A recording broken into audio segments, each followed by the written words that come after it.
बुलंदशहर से breaking news में देखें कुछ खास खबर।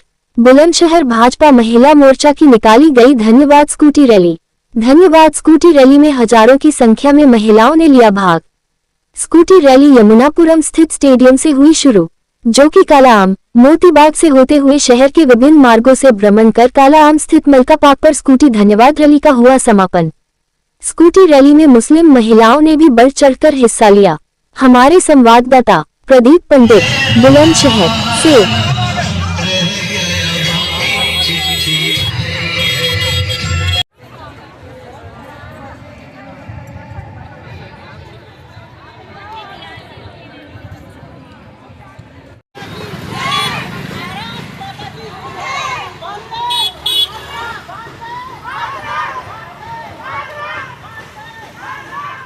योगी मोदी, योगी मोदी, नरेंद्र मोदी जिंदाबाद, नरेंद्र मोदी जिंदाबाद, नरेंद्र मोदी जिंदाबाद।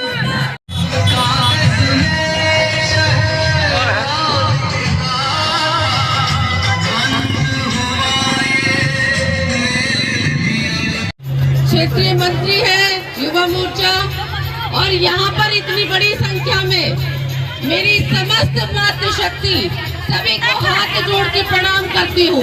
और भारत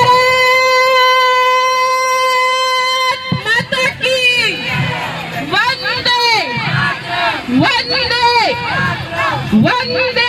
और यहाँ उपस्थित मेरी सभी बहनों को हाथ जोड़ के आप सबको नमस्कार करती हूँ।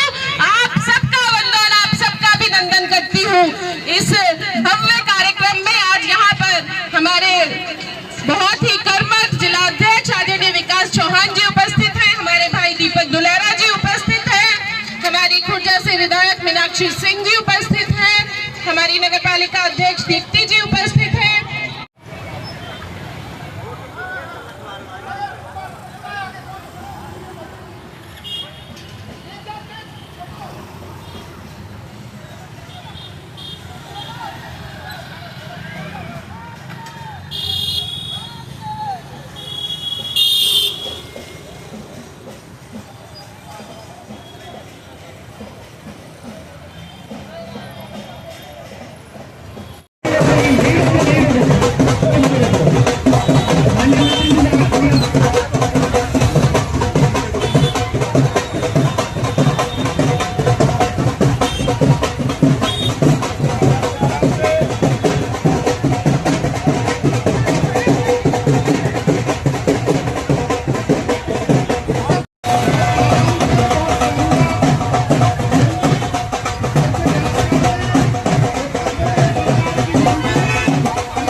ये आज महिला स्कूटी रैली का आयोजन किया गया है, आपने भी भाग लिया है, क्या उद्देश्य?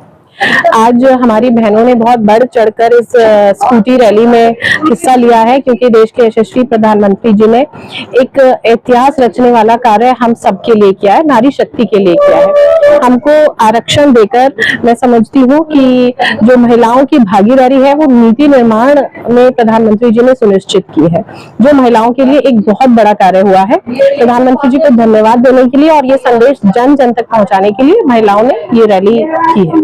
रैली में मुस्लिम महिलाओं ने भी देखा गया बहुत। देखिए, जब प्रधानमंत्री जी ने देश हित में कार्य किए हैं तो वो सबके लिए एक समान रूप से किए हैं, ना कोई वर्ग देखा ना कोई अन्य चीज देखी। जब हम तो प्रधानमंत्री आवास योजना के माध्यम से घर मिले वो सबको समान रूप से मिले। हमारी मुस्लिम बहनों के लिए प्रधानमंत्री जी ने एक बहुत बड़ा कार्य किया, जिस 3 तलाक से वो हमेशा परेशान रहती थी, उनकी जो जीवन की दशा थी वो बहुत खराब थी। तो ये मैं समझती हूँ मुस्लिम बहनों के लिए बहुत बड़ा कार्य हुआ है। आज मुस्लिम बहनों ने बढ़ चढ़ की रैली में हिस्सा लिया है, प्रधानमंत्री जी को धन्यवाद किया है। तो ये संदेश देता है कि प्रधानमंत्री जी सबके लिए एक समान रुख रखते हैं। तो हमारी बहनें भी, चाहे वो किसी भी वर्ग से आती हो, किसी भी समाज से आती हो, प्रधानमंत्री जी को एक रूप से देखते हैं। महिलाओं को बिल्कुल निसंदेह।